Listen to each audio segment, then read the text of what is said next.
tired. You know something, we are going to do a very long way walking lunge on the park. So you know what? Follow me and let's go.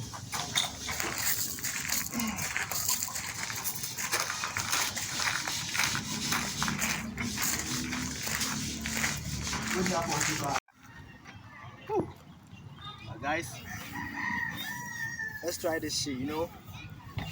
We're going to lunge from this side to the other end. Alright, let's go. Something. And obviously this isn't specific to me. You know, everyone has to deal with things that they don't want to. No one has smooth sailing all the time. But I was sitting in my living room, you know, pissed off, angry at the world, thinking about all the ways that this unfortunate situation is going to be detrimental to what I'm trying to do. You know, really feeling defeated.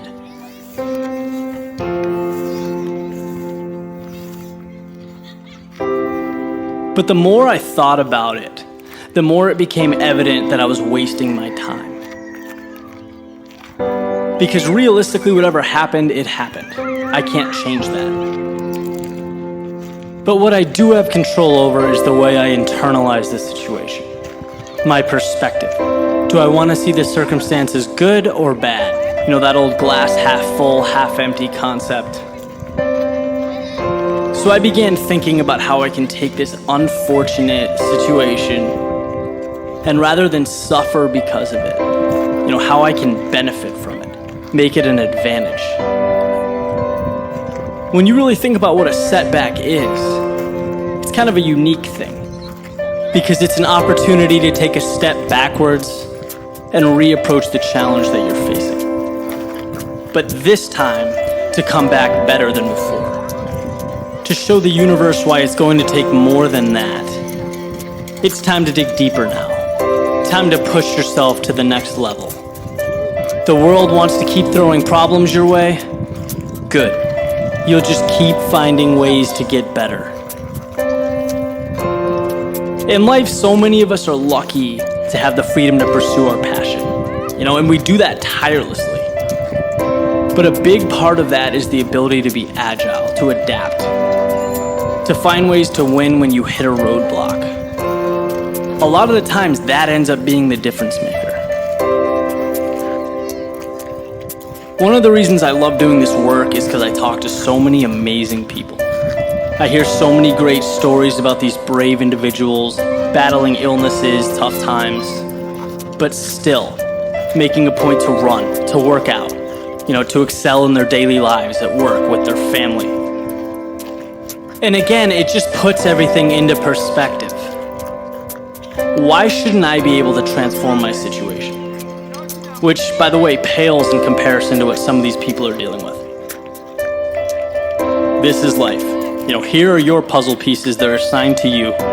Now figure it out. Nothing can't be solved or made better.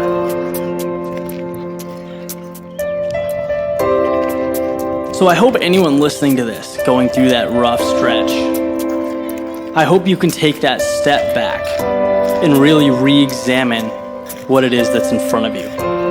Don't be torn down by it. Grow from it. Because when the dust settles, you'll come out way stronger than you were before. And I assure you that the dust will settle. It always does.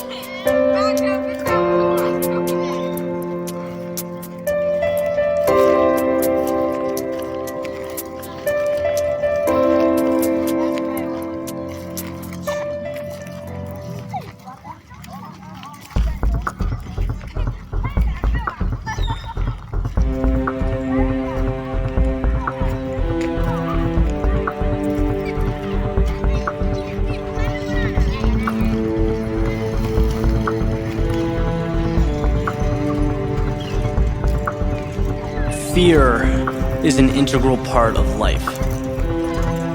It's a natural reaction to be afraid of something that we believe to be dangerous.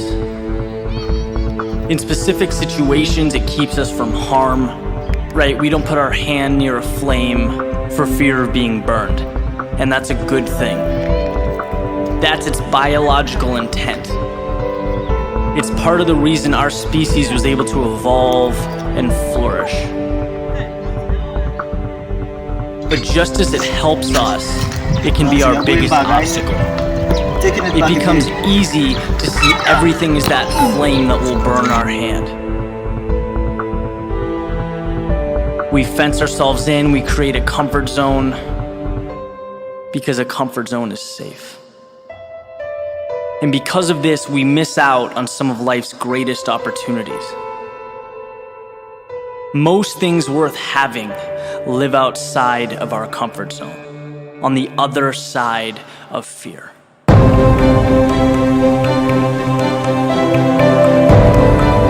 Everyone deals with being afraid. It's who we are. The difference lies in how we handle it. Quoting Peter McWilliams, he says there are two types of people. People who experience fear while trying to grow themselves and expand their comfort zone, and people who feel fear just thinking about expanding their comfort zone, never acting because they're scared of the unknown. It's the exact same fear that is felt by both types of people, those who act and those who hide. The difference is that one grows and one doesn't. One creates a life of adventure, of passion, the other a life of regret. It's funny because you start to hear these things so much that they come across as cliche, right? Fear is the great barrier. How many times have we heard that? But when was the last time you woke up and did something about it? Made an effort to do exactly what you're afraid of. Put yourself on the front line. Put yourself out there. These are the experiences that shape our character, where we prove to ourselves that, hey, maybe it's not so bad. Realistically, the worst that could happen is that you don't meet expectation. It's that you fall on your face. In which case you pick up your pride, you look yourself in the mirror, and you get ready for round two. Because round two means you come back more prepared, knowing what to expect. That's why it's been said that even if you fall on your face, at least you're moving forward. Eventually you'll adapt. This new challenge will become part of you. It becomes okay. It becomes comfortable. And look, just like that, you've expanded your comfort zone. Now you can move on to the next chapter. So remember, the people you admire, the people who have done great things, lit the path for us, it's not that they weren't afraid, it's that they used their fear as a tool for growth, not a crutch. It's part of the reason we have such awe and fascination with the great minds of history. Imagine Neil Armstrong looking back one last time before stepping into the spacecraft that would take human beings to the moon for the first time. Jackie Robinson suiting up for his first game with the Dodgers. The American colonists signing the Declaration of Independence. We don't think about it often, but just imagine if these people gave into the fear they must have felt overcoming these obstacles. What would we have? How different would life be? So my ask of you is that you find a way. You find a way to get to the other side of fear, because that's where dreams become reality. It's where your world can change if you just allow it to.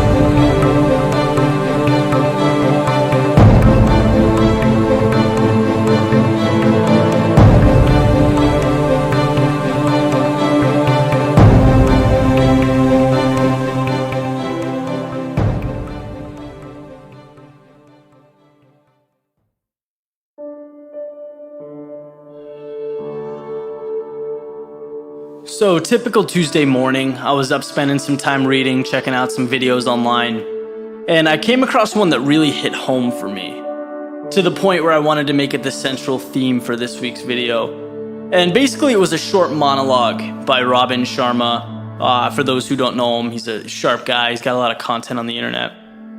And what he said specifically that caught my attention was that to have the results that only 5% get, you need to have the guts to do what only 5% are willing to do.